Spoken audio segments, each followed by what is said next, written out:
네, 하나님의 은혜로운 뜻에 대해서 우리 마태복음 강해로 함께 나아가고 있습니다. 마태복음 강해의 24번째 시간인데요. 나는 의인을 부르러 온 것이 아니라 죄인을 부르러 왔다라는 말씀의 제목 가지고 마태복음 9장 1절부터 17절 말씀, 하나님 말씀 선포하도록 하겠습니다. 우리 1절부터 3절까지 말씀 우리 합독으로 함께 읽도록 하겠습니다.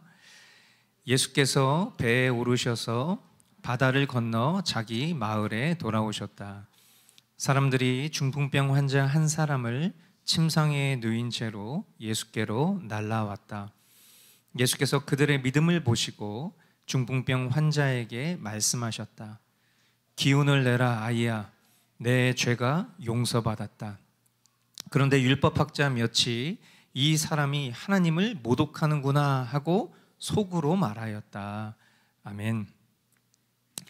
자, 오늘 우리가 지금 방금 읽은 이 본문의 병행 구절인 마가복음 2장에 보면은 이 사건에 중풍병자를 데리고 온 사람들은 4명이었고, 그리고 예수님을 보러 온 수많은 군중들 때문에 예수님이 머물고 계시는 그 집의 지붕을 뜯어서 구멍을 내고 중풍병자가 누운 그 침상을 달아내린 구체적인 기록을 마가복음 2장에 기록하고 있습니다. 이 말씀 여러분들이 잘 알고 계실 텐데요.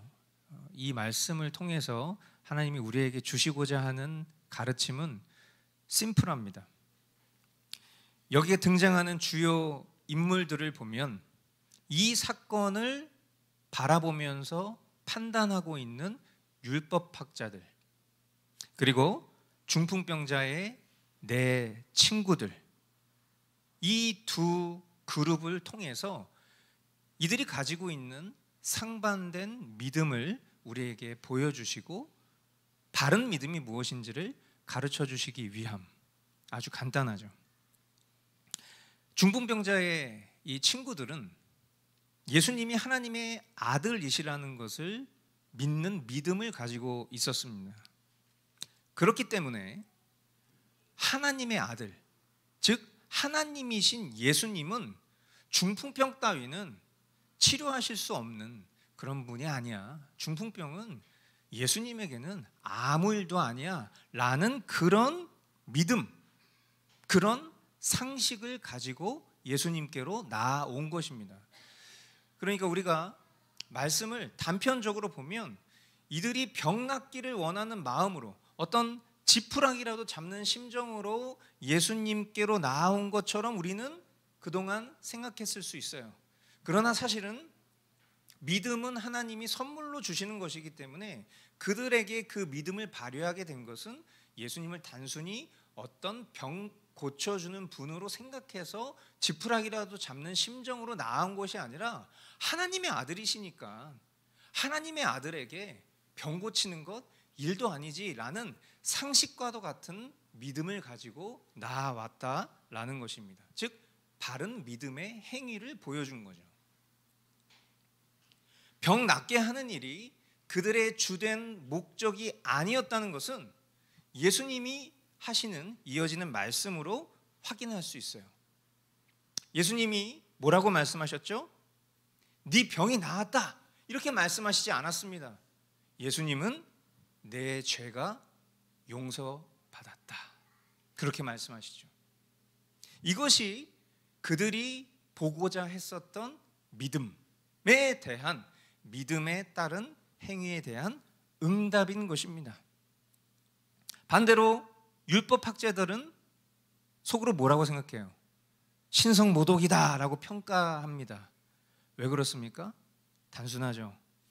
하나님만이 사람의 죄를 사해 주실 수 있는데 예수님이 하나님의 아들이시라는 것을 믿지 못하니까 눈앞에 병자가 낫는 힌트를 줘도 예수님을 하나님의 아들로 믿지 못하는 거예요. 그러니까 이 장면을 통해서 우리가 병 낫기를 사모하는 마음으로 막 기도원도 가고 뭔가 영험하다라는 어떤 그런 전도사님을 찾아가고 기도를 받고 그런 것이 얼마나 믿음의 행위와 반대되는 것인지를 우리는 이런 것을 통해서 배울 수 있는 거예요. 예수님이 하나님의 아들이시라는 것을 믿었다면, 그리고 예수님이 직접적으로 어떤 터치하시지 않아도 말 한마디로도 충분히 낫게 하실 수 있는 분이라는 그 백부장의 믿음과 같은 믿음이 우리에게 있다면, 우리가 어떤 또 다른 대리인, 또 다른 중보자를 찾아가서 병 낫기를 구할 것이 아니라 오늘 나의 생명의 주인 되신 분이 예수님이라는 믿음으로 주님이 그에 합당한 응답을 우리에게 부여해 주실 수 있는 분이라는 것을 저와 여러분들이 바르게 믿어야 하는 것이죠. 이어지는 말씀에 보면 예수께서 그들의 생각을 아시고 말씀하셨다. 어찌하여 너희는 마음속에 악한 생각을 품고 있느냐. 내 죄가 용서받았다 하고 말하는 것과 일어나서 걸어가거라 하고 말하는 것 가운데서 어느 쪽이 더 말하기가 쉬우냐. 그러나 인자가 땅에서 죄를 용서하는 권세를 가지고 있음을 너희들이 알게 하겠다. 그리고 예수께서 중풍병 환자에게 일어나서 내 침상을 거두어 가지고 집으로 가거라 하시니 그가 일어나서 자기 집으로 돌아갔다. 무리가 이 일을 보고서 두려움에 사로잡히고 이런 권한을 사람들에게 주신 하나님께 영광을 돌렸다. 아멘. 중풍병 환자와 친구들은 벌어진 이 상황 이전에 이미 믿음으로 나아왔습니다. 그리고 어쩌면 믿음 없는 자들의 눈에는 신기하다고 여겨질 수 있는 이 상황을 당연하게 맞이할 수 있었습니다. 왜 그렇습니까? 믿음은 바라는 것들의 실상이요, 보지 못하는 것들의 증거이기 때문이죠. 그들은 믿은 바 그대로 실상을 경험한 것뿐이고요, 또한 사람들에게 그들의 믿음의 증거를 보였습니다. 그러니 그 자리에 있었던 무리들은 두려울 수밖에 없지요. 아니, 정확하게는 경외함 가운데에서 하나님께 영광을 돌릴 수밖에 없었습니다. 이것이 바로 신성의 영광이에요. 이것이 바로 하나님의 위엄입니다.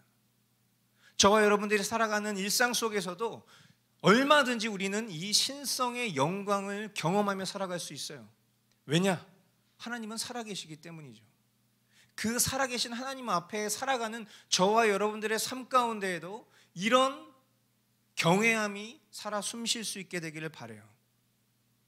그러나 율법학자들을 향해서 예수님은 뭐라고 말씀하십니까? 너희의 생각이 악하다. 눈앞에 믿는 자들의 실상과 증거를 보여주셔도 믿으려 하지 않습니다. 그래서 악한 거예요. 믿으려 하지 않아요. 악한 겁니다. 서두에 말씀드렸죠? 이 말씀을 통해서 예수님이 우리에게 주시고자 하는 바는 심플하다고 했어요. 결국 무엇입니까? 결국 이 상황을 통해서 예수님이 우리에게 말씀하시고 싶은 것은 나에게 있어. 한번 따라해 보시겠어요? 나에게 있어. 예수님은 어떤 분인가? 이 질문에 대한 상황을 우리에게 보여주시는 거예요. 나에게 예수님은 어떤 분인가? 이 중풍병자와 내 친구들에게 있어서 예수님은 어떤 분이었는가?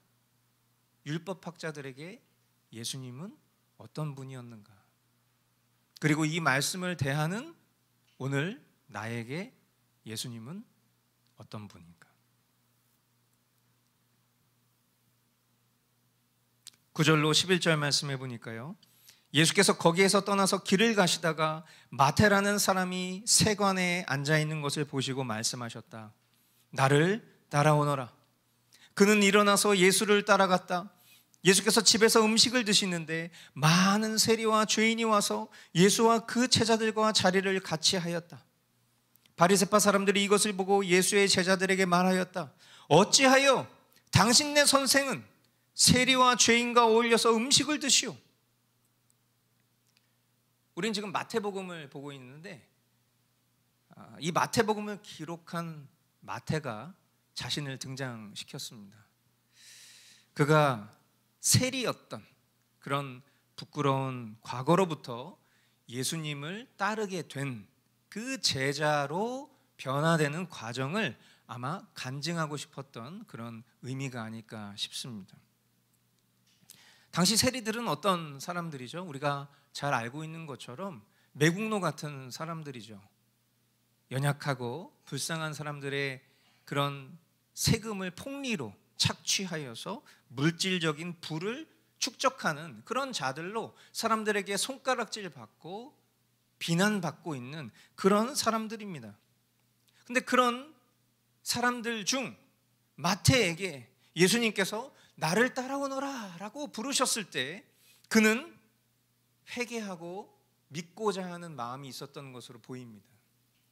그리고 그렇게 예수님을 따라간 자리에는 자신과도 같은 수많은 세리와 죄인들이 와서 예수님과 함께 식사하기를 원하고 또 그렇게 함께 식사를 하는 자리가 생긴 것이죠.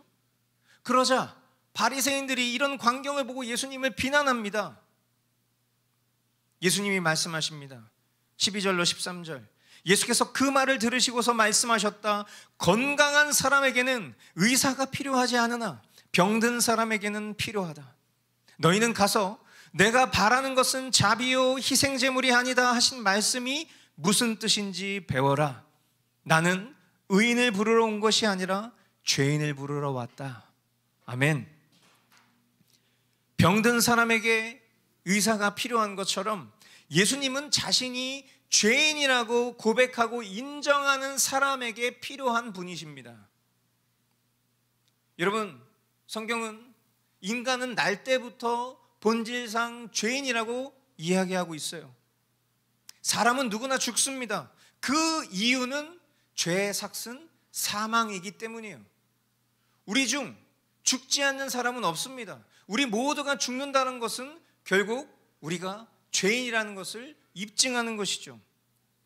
그런데 그런 죽을 죄인이 스스로 의인이라고 생각하면 당연히 예수님이 필요할까요? 필요하지 않을까요? 예수님 필요하지 않아요. 뿐만 아니라 죄로부터의 구원 관심 없습니다. 바리새인들의 모습은 스스로 의인이라고 여기는 예수님이 필요하지 않는 이들의 전형적인 모습을 보여주는 것이죠. 반대로 예수님을 따라간 마태와 그 자리에 모여있던 여러 죄인들이 예수님과 함께 식사를 하고 있는 장면은 그들에게 죄 사함의 구원을 주시려는 예수님의 목적을 상징적으로 보여주는 장면이 아닐 수 없습니다. 우리는 이 장면을 통해서 우리가 모여있는 이 교회가 바로 이런 곳이 되어야 한다라는 교훈을 또한 얻게 됩니다. 교회는 하나님의 말씀을 가르치는 모임이죠.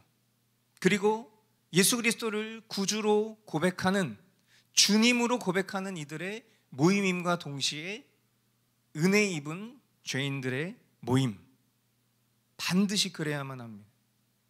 자신을 죄인으로 예수님 없이는 죄의 문제를 해결할 수 없다고 여기는, 그래서 예수님을 따를 수밖에 없는, 왜? 거기에 유일한 생명이 있으니까 그 예수님을 따를 수밖에 없는 이들의 모임에 예수님이 계십니다. 이 말씀을 통해서도 주님은 우리에게 주시려는 교훈이 심플하죠. 동일합니다. 뭡니까? 나에게 예수님은 어떤 분인가? 성령이 우리에게 하시는 말씀 앞에 대답하실 수 있게 되길 바랍니다. 이어지는 14절로 17절 말씀에 보니까요, 그때의 요한의 제자들이 예수께 와서 물었다. 우리와 바리새파 사람은 자주 금식을 하는데 왜 선생님의 제자들은 금식을 하지 않습니까? 예수께서 그들에게 말씀하셨다. 혼인잔치에 손님들이 신랑이 자기들과 함께 있는 동안에 슬퍼할 수 있느냐? 그러나 신랑을 빼앗길 날이 올 터이니 그때에는 그들이 금식할 것이다. 생배 조각을 낡은 옷에다 대고 깁는 사람은 없다. 그렇게 하면 새로 된 조각이 그 옷을 당겨서 더욱더 크게 찢어진다. 새 포도주를 낡은 가죽 부대에 담는 사람은 없다. 그렇게 하면 가죽 부대가 터져서 포도주는 쏟아지고 가죽 부대는 못 쓰게 된다. 새 포도주는 새 가죽 부대에 담아야 둘 다 보존된다. 아멘. 구약의 율법에 따르면 7월 10일 속죄일은 자기 영혼을 괴롭게 하는 금식일이었습니다. 또 바리새인들 중에는 일주일 가운데 이틀 이상은 금식하는 자들도 있었죠. 금식의 목적이 뭡니까? 무엇을 위해서 금식을 하는 것입니까? 금식하는 것을 사람들에게 티내면서 자신의 의를 드높이기 위해서 금식합니까? 애통함과 정결함, 사랑의 행위와 진정한 회개가 없는 금식이라는 행위는 오히려 자기를 숭배하고 자기를 드높이려고 하는 우상 숭배의 결과일 뿐이죠.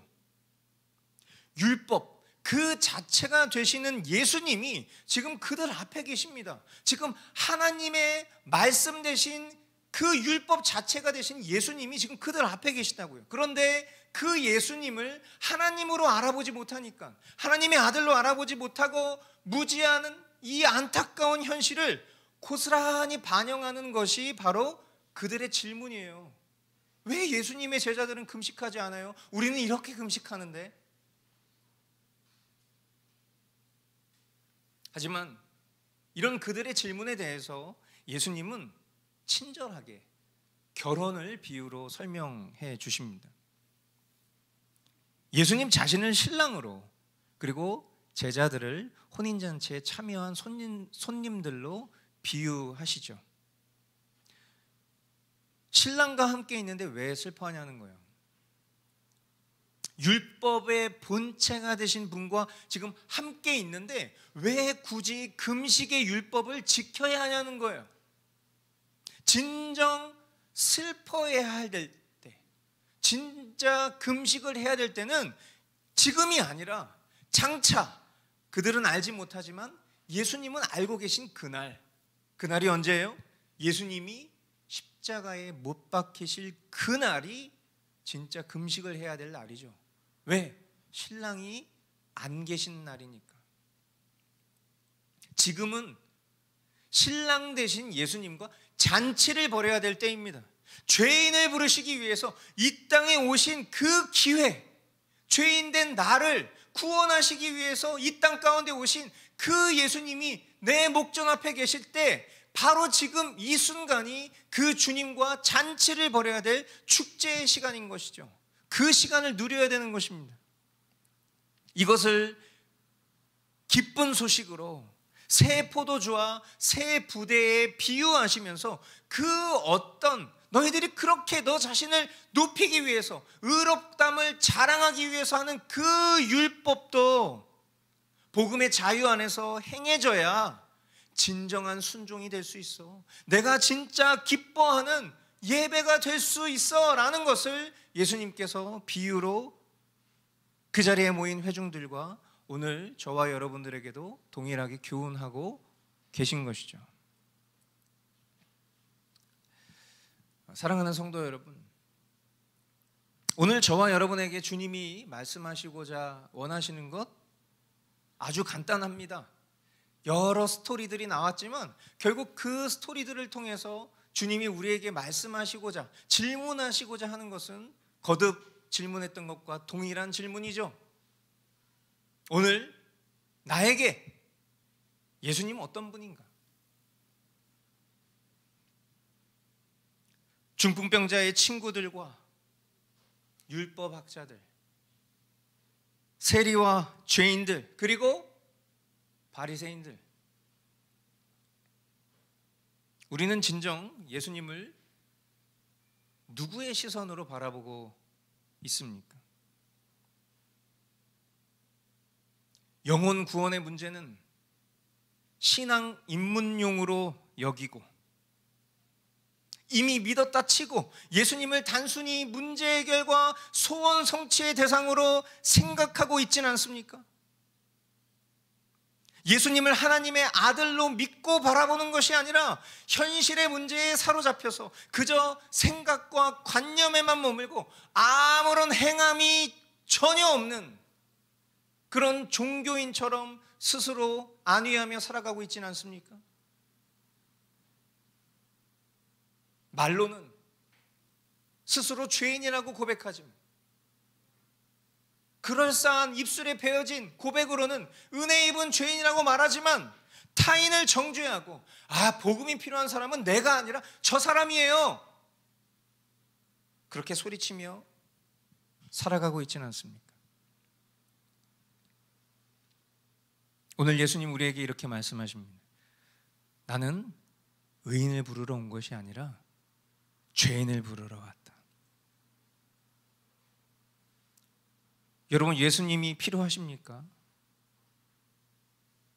예수님이 필요하다고 고백하려면 나 자신 스스로가 죄인임을 인정할 수 있어야 됩니다. 예수님과 무관한 자로, 그러나 스스로 하나님의 사람이라 착각하며 살아가는 그런 아찔한 삶이 아니라 예수님을 나의 죄를 사해 주실 수 있는 유일한 구주로 하나님의 아들로 믿는 그런 실제된 믿음으로, 예 주님, 제가 바로 죄인입니다. 주님, 제가 여기 있습니다. 주님이 필요합니다. 겸손히 고백할 수 있는 그런 복된 삶, 저와 여러분들이 살아가야 될 그런 삶인 줄 믿습니다.